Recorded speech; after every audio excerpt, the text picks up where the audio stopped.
Well, good afternoon. Welcome to this session.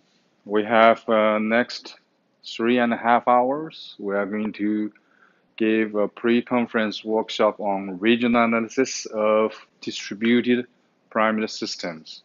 So my name is YangQuan Chen. I'm from University of California, Merced. And today we have three topics we are going to cover. And the first one is so the most important question is why bother? Okay, why we need to bother to talk about it?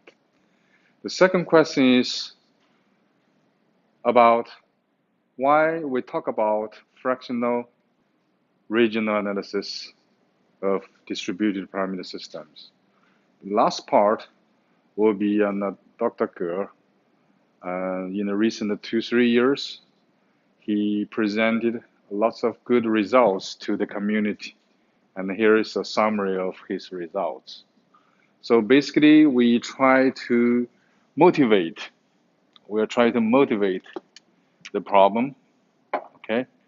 And then we try to lay out what is in the future opportunities. So part one, I'm going to introduce you why we should use regional analysis from Merced project to cyber physics systems to cyber human systems. And the second, after another hour, we talk about fractional calculus and how this can be used to better understand the complex systems. The last part will be Fudong. He will present regional analysis of fractional DPS.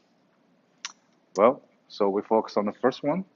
So I may go this one very quickly, and I guarantee you that this deck of slides will give you enough motivation that you will believe this is very, very interesting. Okay, so let me start by this part, see whether I can convince you that this line of research is very interesting. Okay, so what I'm going to introduce is the bioactuator and sensor networks to cyber physics systems, and from human-centric cyber physics systems to cyber human systems. So this is a line of research in my research. So I believe this pathway shows the future robotics research. Okay, so maybe there are many other suggestions about future research. From my perspective, the research, it is from my perspective. So it's only one opinion, okay? So I hope people will agree that the mind is like a parachute, function only when open, okay? Function only when open. So let me introduce you where I'm from. I'm from University of California, Merced. It is a research university in the Central Valley of California. This is the map of California. And this is my university. And there are 10 campuses on the UC system, University of California system. The first one is UC Berkeley. And then maybe every campus is a very strong university. You probably have heard about that. So this university is centrally located, 2 hours from all these campuses. And here we have another 5 campuses. So they are also connected like 4 or 5 hours drive. So the UC Merced is established in 2005. It is claimed as the first research university in 21st century United States. So we have about 7,000 undergraduate students, and we have 10% of all populations are PhD students. So it's a very strong undergraduate research presence. This stands for Hispanic Serving Institute or Minority Serving Institute, meaning many of the students are from underrepresented groups. For my group, it's a mechatronics group, and we established in 2012, and we have a quite big lab space and have 7 PhD students, 40 plus undergraduate students, 10 plus visiting scholars. So we have research excellence in 5 areas. One is drones for remote sensing, and like the CPS, cyber physics systems, and mechatronics, modeling and control, and renewable energy systems. So one of them is called applied fractional calculus.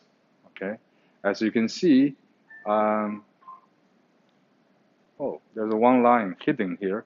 So I teach nonlinear control, unmanned aerial systems, fractional order mechanics, and mechatronics.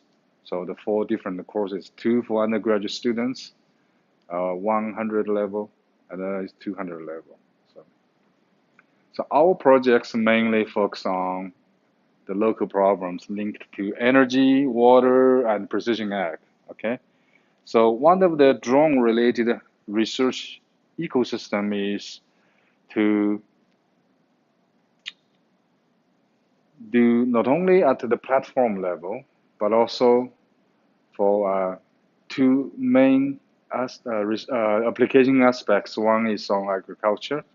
So you have distributed parameter systems. So the crop field is a DPS, okay? And we have crop dusters. We can spray for the pests.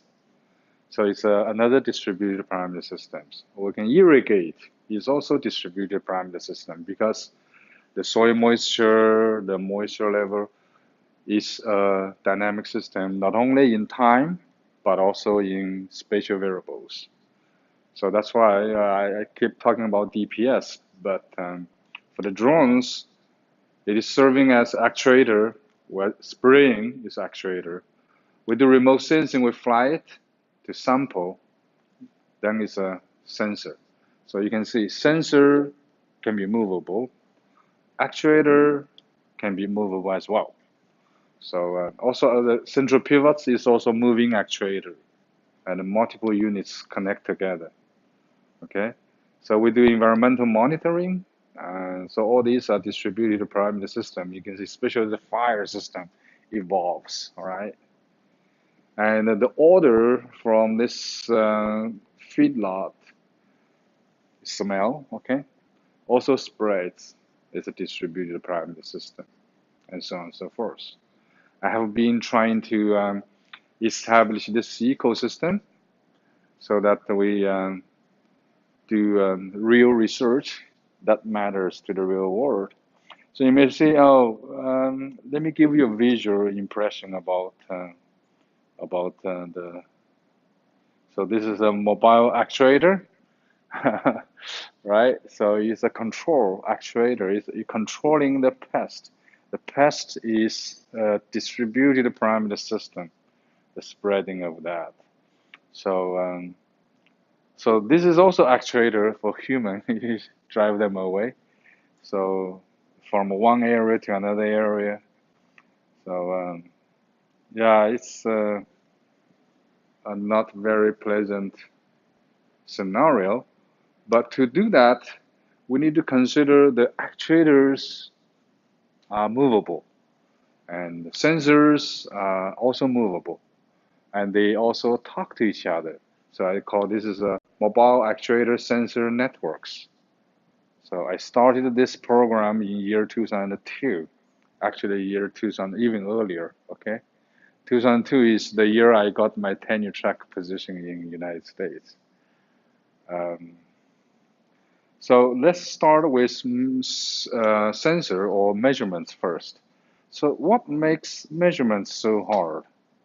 Okay, so when we say we want to measure something, it is actually a very hard problem because all the real physics systems, distributed parameter systems, evolve a long time in the spatial variables, so governed by the PDE. You need to discuss the modeling and the control problem. You need to talk about domain, specific domain. So if you don't specify domain, it doesn't make sense. So for sensing and actuation, it's the same thing. We need to talk about domains. So what's there is effective, okay? So like point-wise sensing, actuation, zone distributed sensing, actuation, the whole domain distributed sensing, actuation, and so on and so forth. So, and again, we should today consider the sensors, actuators that can be movable within the domain of interest. But previously, probably is hard.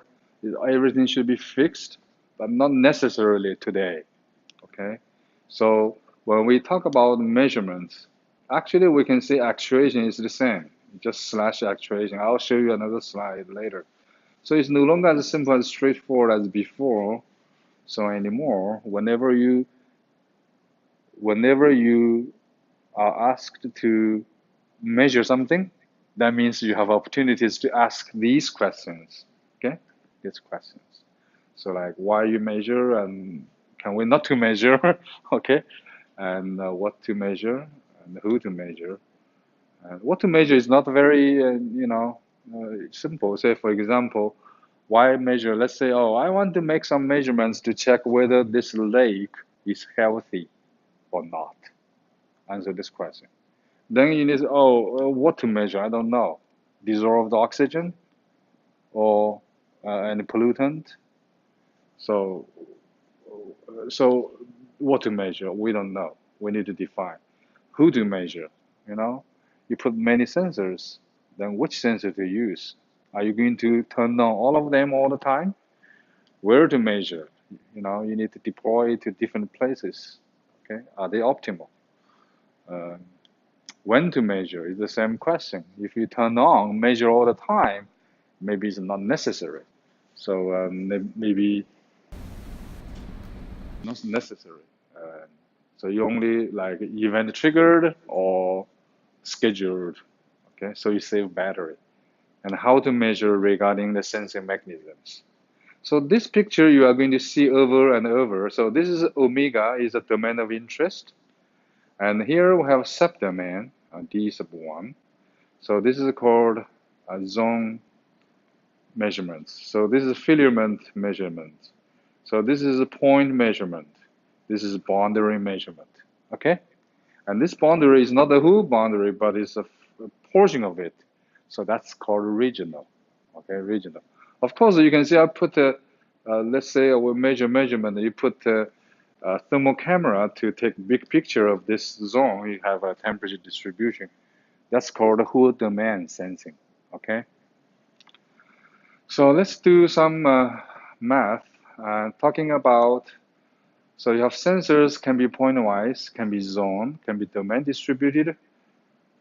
Domain distributed means the whole domain, okay? This is a zone, okay? This is a filament, this is a point, this is a boundary. So the 5 cases. So I have 5 cases, point-wise zone, domain, filament, and boundary, okay? So then, of course, actuator can also have these 5 cases. So 5 times 5, if we have a distributed primed system, we need to discuss its sensor configuration and actuator configuration. So your sensor, you have 5 possibilities. Actuator, you have 5 possibilities. Then sensor could be movable, and sensor could be, and actuator could be movable. You have seen the drones to fly, take pictures, do the remote sensing, or you have drone and the crop dusting. Okay, those are actuators movable. So then you have 2 by 2 cases. Okay, sensors is mobile or static actuator. So they have 100 cases. Okay. On the other hand, you can talk about collocated or non-collocated, meaning so you put sensors, actuators on the same moving platform, or you are separate on a different platform. So collocated or non-collocated. So you have 2 cases. And also information exchange. So sensors talking to neighboring sensors, sensors talking to actuators, actuators to actuators, so on and so forth. So you have another 4 combinations about communication possibilities. So together you can have 800, the magic number. Remember this number. We're going to visit this one in part 2. So we at least can graduate 800 PhDs. So if anybody tells you that they run out of ideas to put into a PhD topic, think about this number, okay? So there are many other cases. So for example, you have an array of sensors actuators. So you turn on them individually. It's called individually. So it's called scanning sensing or scanning actuation. I have a lot of examples about this. So it's considered as also mobile sensing and mobile actuation. So again, remember we have 800 possibilities of the system. So distributed parameter system is a fantastic topic that deserve more attention from control community. In particular, when we consider the sensor actuator configurations, okay, with the modern technology advance. So that's why I feel very urgent to inform the community.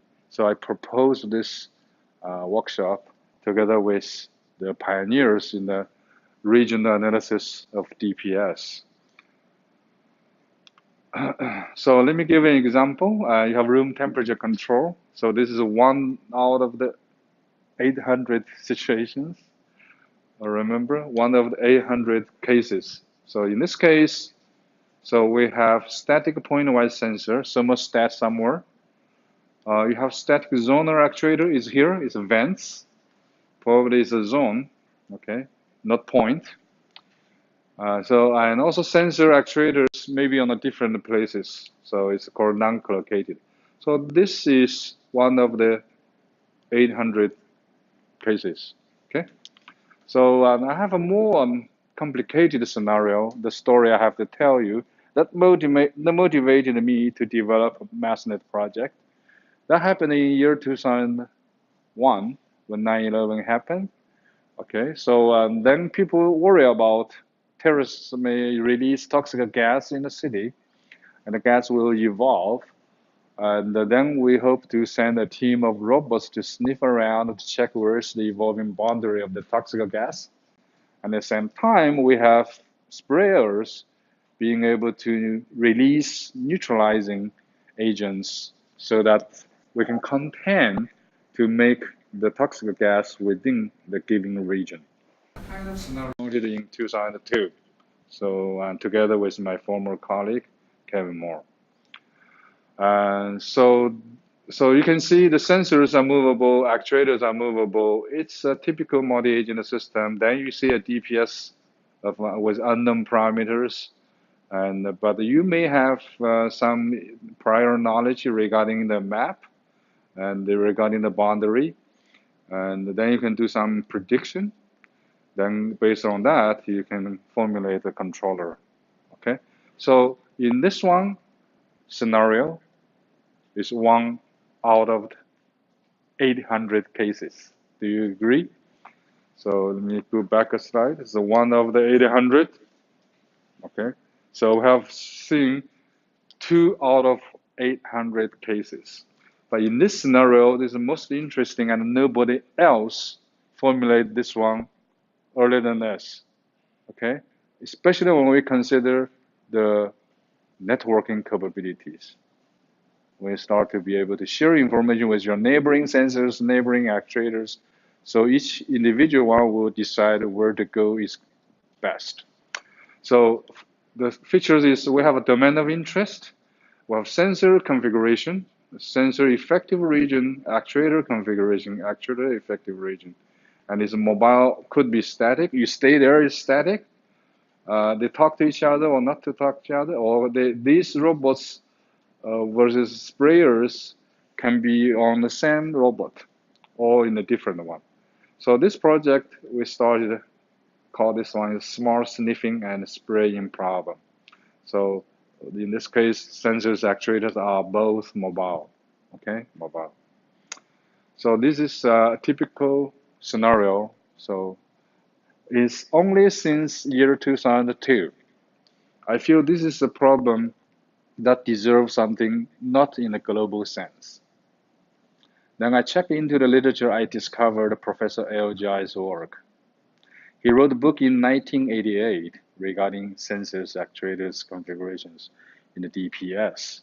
So that motivated me to check his work, and he did wonderful pioneering work on regional analysis on distributed parameter systems. So I have been following his work and his students' work for past 15 years. Okay, so okay, let me continue. So of course, this is with a defense or homeland security scenario, and I didn't get a very successful big funding. I turned my attention to agriculture. And since year 2005, 2005, I have been successful in convincing our water resource people to invest continuously on the drone-based remote sensing. So in this whole closed-loop scenario, the drones are mobile sensors to do remote sensing of the crop health or by the soil moisture. These are the calibration in the ground. Then we use the information to inform irrigator central pivots, irrigator control, based on other information like weather, water rights even. So that we can have the technology foundation to make the 3R a reality. It's called using the water in the right time, right place, and right amount. Okay, and guarantee the crop health. This is exactly called precision agriculture. And precision agriculture is today a big data business, a big data industry. We accumulate the data from the industry and improve the farming. So using the different types of sensors, actuators, scheduling to optimize the farming practice. It is a DPS control problem. So we did something like this. It's called mode-based distributed robots. We are among the first using the embedded radio communication. So this is crossbow technology, did crossbow smart dust challenge. Today, everybody use Zigbee, but before that, there's something called Merced, Merced 2. So basically, it's a plum tracking test bed. So this is a very simple plastic cover. So you have venting on the other side. I have robots on top of that can form and moving around this boundary. Okay, boundary. So, and we won 2005 prize. So it's pretty prestigious. And then you can see we did this one is a pseudo GPS camera to do location. We are also among the first using this AR toolkit to do the tag and to do the ID of each. That's 2000. Yeah, that's 2005. Yeah, 2005. So then we also did something like this. This is called chemotaxis behavior, to have all the robots to form a contour line of the light strands and by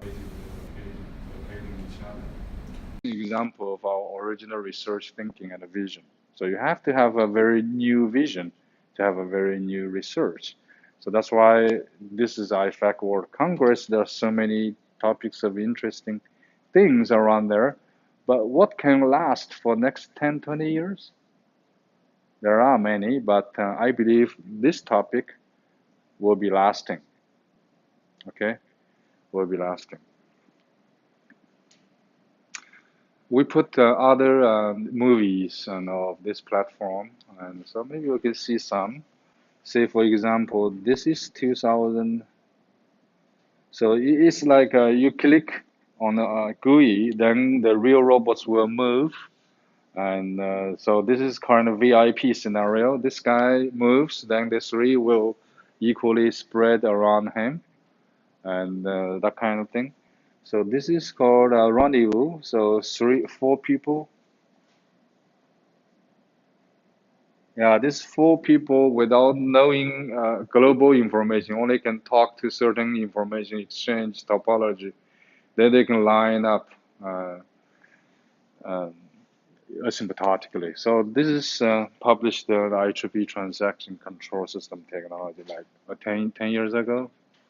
So again, this topic motivated a lot of good research, and I'm going to show you some of those simulation results. So say, for example, you have a domain of interest, which is 0 to 1 and 0 to 1. It's typical. And then you have a source. This is a bad guy releasing the toxic gas. And the green one is actuator position, they spray, neutralize it. So then the question is how these 4 will divide the task, cooperatively suppress this diffusion source in the best possible way. So I have shown you, this is actuators, mobile actuators. These are the fixed mesh sensors to inform you the local toxic gas concentration. So the diffusion source. So these are the 4 mobile actuators. Okay. So we use a technique called Voronoi tessellation. So these also called sprayers. Okay, sprayers. So the strategy is to form a Voronoi tessellation and move each robot to its mass central of its region. So spray the neutralizing chemicals in amount of proportion is the proportional control. So then we'll see the movie to see what's going on. So you can see this is concentration level. So initially this peak shows up. Then later on, then they will get chased by each individual sprayers to suppress it. But if you look carefully, this initially they chase towards this one, and later on they start to backtracking, back chasing. So all is automatic, and the collision avoidance is built in. Okay, using CVT, this you don't need to worry about the collision avoidance between them. And this is scalable as well, and we did a 9x9 robots to do this. So they are not going to cross each other. They know how to do individually, collaboratively. So we also can consider 2 sources like this. So you have 3x3 robots. So you can see roughly they can do the grouping themselves. So the other one is when the source is moving, no problem. We can do that as well. So the algorithms CVT works so well. And so we talking about potential field approach.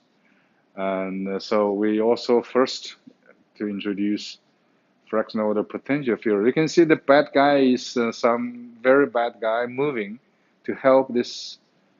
So you can see everybody should avoid this bad guy. You can see they chase it very differently. So you can see this chasing behavior and this chasing behavior is different. Okay, why? This is, we can specify how dangerous this is. So we tune the avoidance behavior. So then we have another layer of semantic tagging of obstacles. Say this obstacle 1 is more dangerous than obstacle 2. How you can differentiate them to have different avoidance behavior. So that's one of the work to give you an idea. So this is another idea is you have ground one by one, you have ground sense. So I fly the drone. So this is footprint do the remote sensing. So you can see I'm almost captured together. This is three aircrafts, the remote sensing. So together we maximize the information metric. It's called FIM, Fisher Information Matrix. So this is called optimal remote sensing. You always move your sensor and capture the most interesting and important information in the domain of interest. Instead of we fly here, while the process is moving like that. Do you see what I mean? So when you only have one, so only have discrete number of moving sensors, there's an optimal strategy about how you schedule the sensing policy, okay, or past planning of the sensor, so that you maximize the outcome of the sensing. So these are just a sample of our work to answer this question. So only happens when you have DPS, distributed parameter system. Only happens when your sensors actuators are able to move around, talk to each other, share information. So we can do many new research. So I don't want to go through something like this. So we can just go quickly. So return back to this one. This is one of the important, the water watch. So, but what is the connection? Is this a cyber physics system? I'm trying to get you to the point. But before that, let me share with you two pieces of humor. So you know that computational, that word can be put in front of almost everything. Computational this, computational that, okay? You name it, think about it, meaning things are being computational. You don't have to do the real experiments. Think about computational chemistry, okay?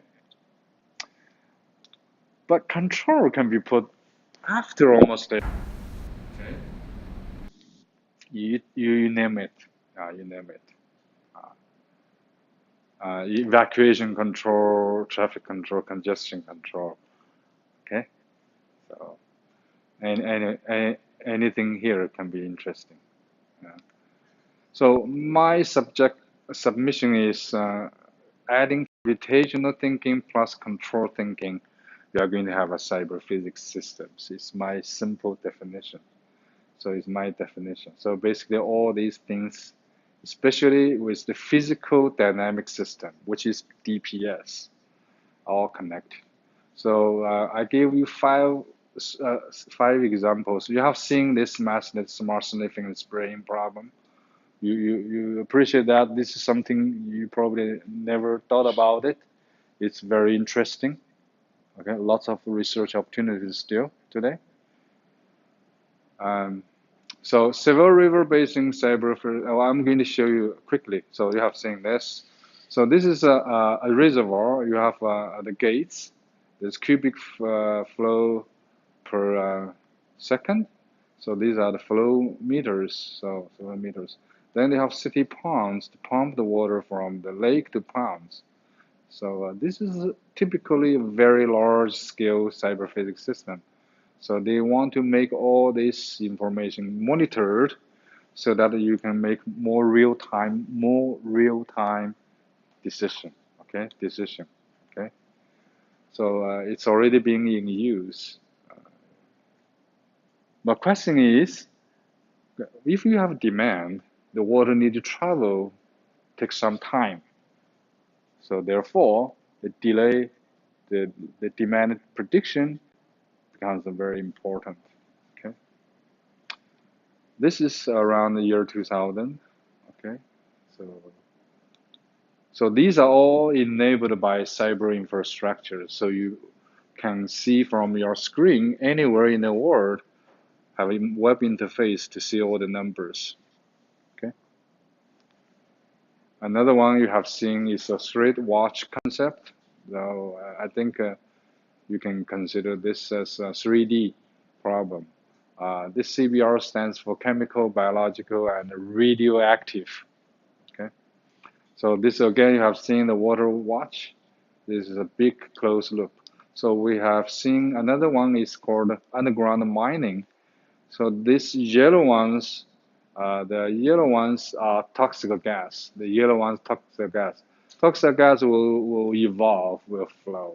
So based on that evolution, we can change the flow of people, material, and ventilation within the mine. So use sensor points at different points, so you can decide what is the flow of people. So initially we thought people can do this way, can evacuate. But later on, you can see they can do rerouting, go this way. Okay, so those happens in real time. It's in a closed loop setting. Okay, closed loop setting. So what are the common attributes?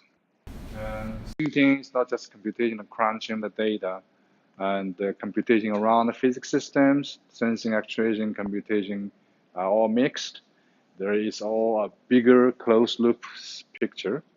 So mostly those CPS are infinite dimensional spatial temporal complex dynamic system.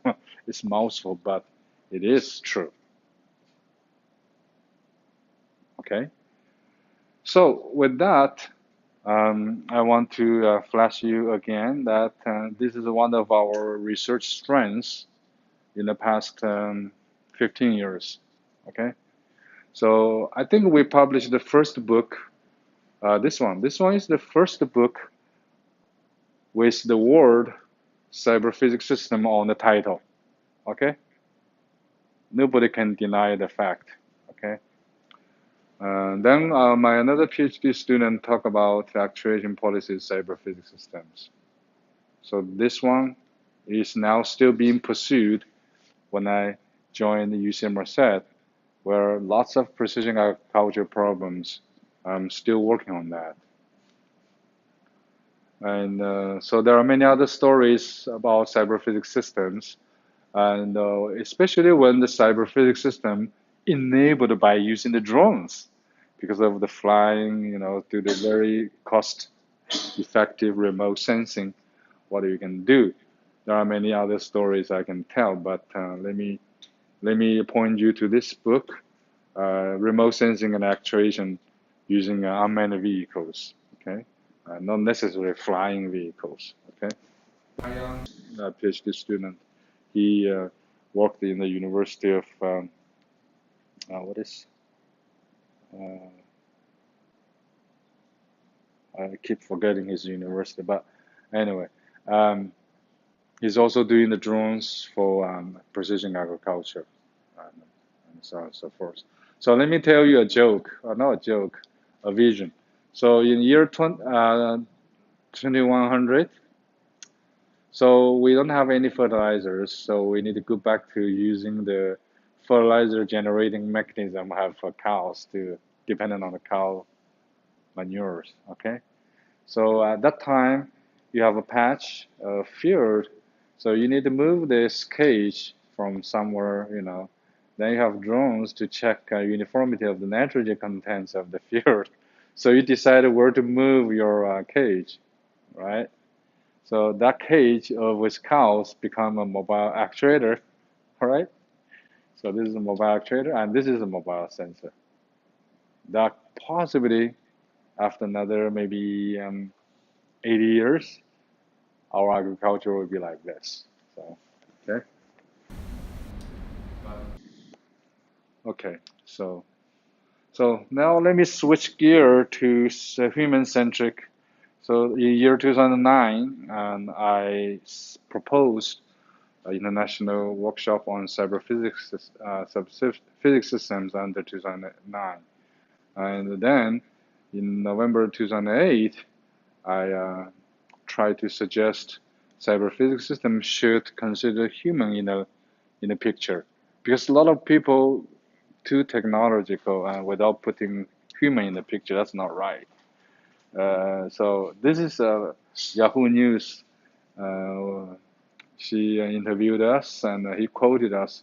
You may read it, but let me tell you the story. So you have a human operating the drone fly on its own, but sometimes you can override the automatic command of the drones.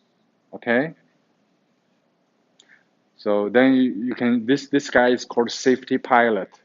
So once something happens, they will take over the control and bring it back, right? But what if this guy's pulses or heartbeats, those information can be processed and then sent back to the drone. So the drone also understands your operator's scenario. So the drone can choose not to listen. So you give me very irrational commands. So I ignore your command. I believe I'm doing the right thing. Uh, Stuff like that.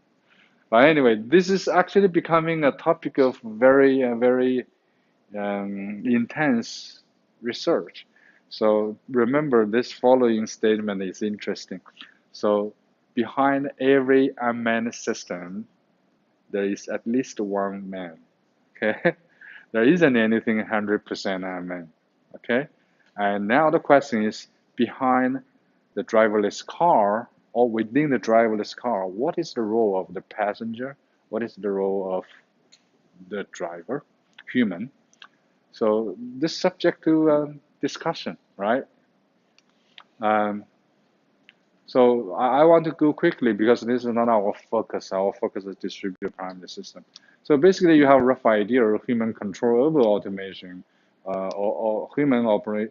So or you have another one is automation for human assistance. This one everybody knows. So like monitors human health monitor for analysis of biofeedback, emotional feedback, and so on and so forth. So somehow if we can state of human observer, and we can achieve the next level of technology.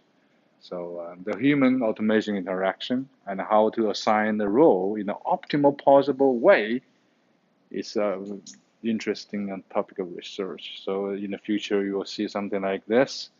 So your enhancer, okay, exoskeleton will be able to understand you. Are you in good mood today? Okay, how much help you really need. So and so on and so forth. So that's why I ask, what's the driver's role in the driverless car? So optimal role function. So that's why in National Science Foundation in the United States, they established called CHS. So from CPS to CHS, so you will see that there are three dimensions, human. So you have to consider not only just the system is working for a single person, but also in the team interaction, society level. So also you can consider physical is mixed or virtual or hybrid reality. So it's from environmental dimension. So from here, computer dimension, you have fixed, you have mobile, and surrounds, meaning ambient. Okay. So we develop another interesting piece of work is called cyber physical monitoring and control for the crowd of pedestrians. So we proposed our framework. So we use CCTV or segways as sensing. At the same time, segway can be used as an actuation to drive the crowds using the roadblocks. So based on the model and control of evacuation. So we have clearly this side is cyber, this side is physical. Okay, cyber and physical. So this research monograph and talking about crowd dynamics. It's from DPS point of view. Remember, we add this one here. In the next hour, I'm going to focus on talking about why we need to talk about fractional. Okay, and this is Fudong. Today he's here. We develop the regional analysis for time fractional order diffusion processes. So it's being copy edited right now. We can share a preliminary PDF with you if you are interested. So this is that book. So the message is, I spent time on showing you sensors, actuators configuration in DPS, and the cyber physics system are mostly DPS. Okay, and then we should consider cyber human system. That will be a hot topic in the next 10, 20 years. Okay, and I did the Google footprint in here, cyber human systems. I did this one, so you guys can use this one as a baseline. And cyber physics system, I did this. So these are the numbers. So after a few years, these numbers will become these numbers. Okay? So it's beginning. It's the beginning. Well, let me see. So this is 2016. So let me see 2009. okay, 2008, I did cyber physics systems. So these are the numbers. These are the numbers. Okay. Then 2009, 2009, that's 7 years. I did it again. You will see some difference, and difference is a difference. So clear message is my group in Utah started doing cyber physics system research since year 2002. I hope this is clear to everybody. So these are the pictures to show you current research my group is doing using the drones for precision agriculture. And also, I'm also doing research on from crop dynamics to crowd dynamics. Okay, crop dynamics is agriculture, crowd dynamics is to evacuation. And anyway, I hope you agree with me that here also interesting. We do earthwork construction.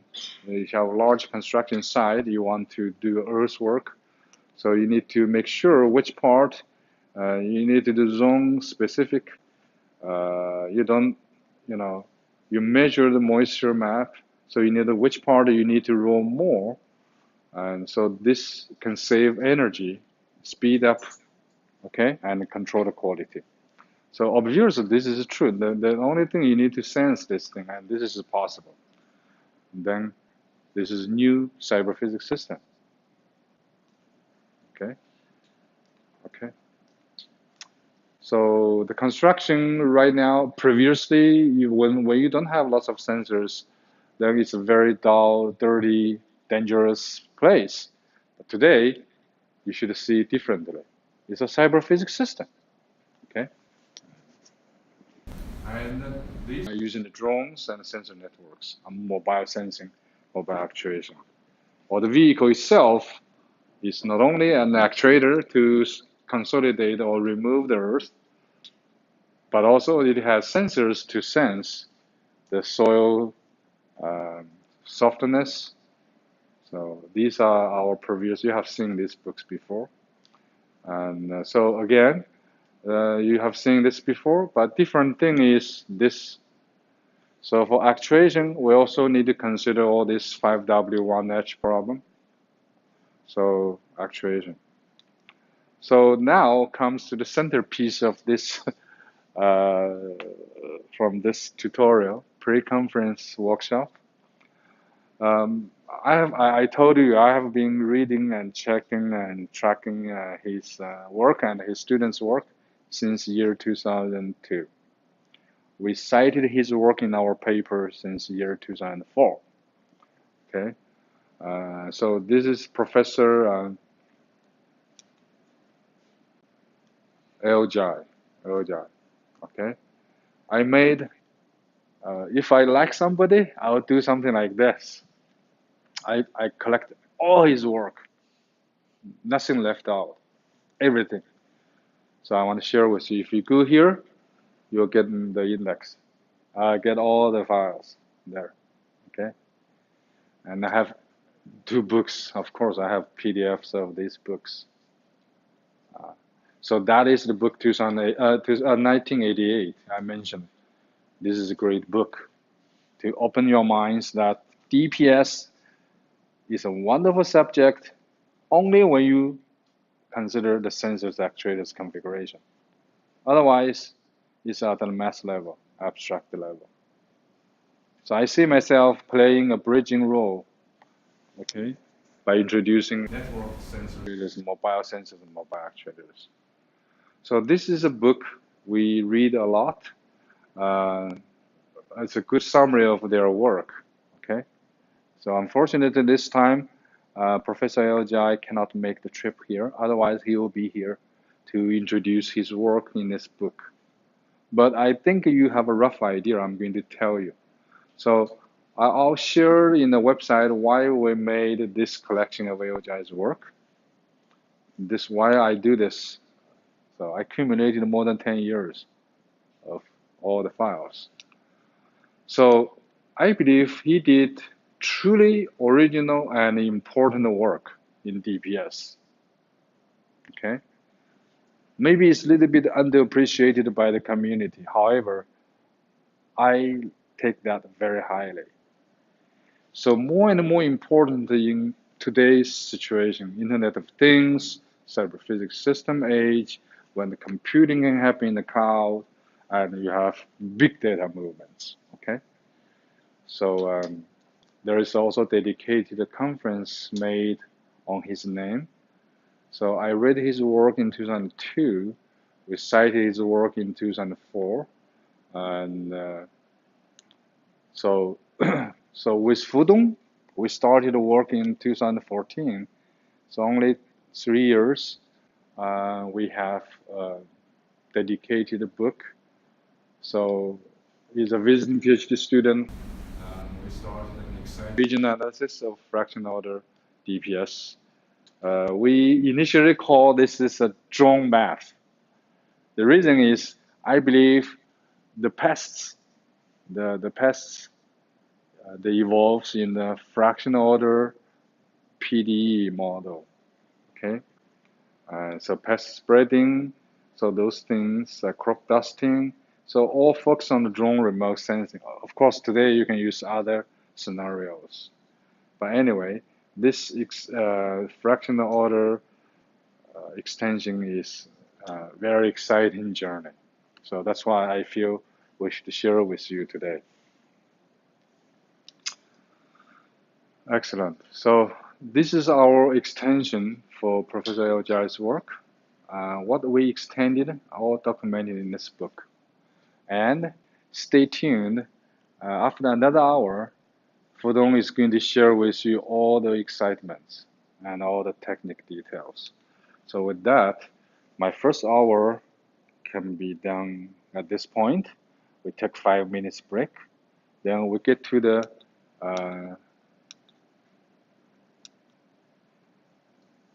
to the second question. Why? The first question is why we should use regional analysis. So I tell you the story about our Merced project and talking about cyber physics system and cyber human systems. Then we are going to talk about why fractional. Okay, why fractional?